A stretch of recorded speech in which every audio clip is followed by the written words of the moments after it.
Hey, can I tell you about the next thing we read in church today? We talked about Nahum 2, 1 through 13 today. So I just want to talk about real quick. Um, there's three lessons about God's judgment that we can learn from Nahum 2. First one is God's judgment is good. You know, why is God's judgment good? Because He is good. God's judgment is overwhelming, and God's judgment is unstoppable. You know, nothing can stop God's judgment.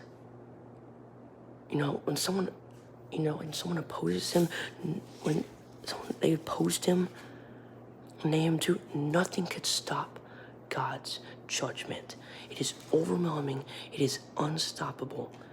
And His judgment is good. And then there's three applications for us, three things that we can take away. First, we want and need a God who judges. Because do you think that God who just sees all this wickedness and just doesn't do anything about it, that's, like, is that God worthy of our praise? It is good that he hates evil. His judgment is good.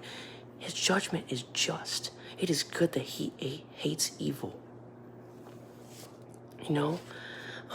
We are forced to treat any judgment, to trust any judgment other than God's. We should only trust God's judgment.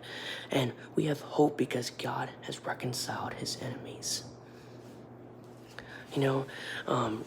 Romans 5:10 tells us that we're reconciled us by the death of His Son. God reconciled us by the death of His Son, to bring two parties back together.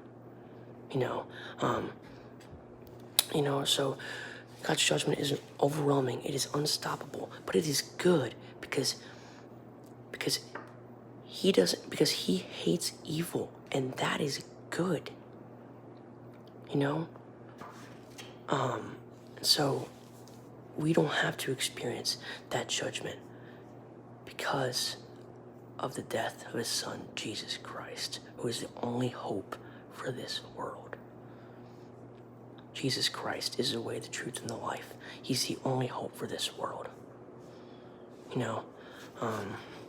So thank you for watching if you did. Have a blessed day.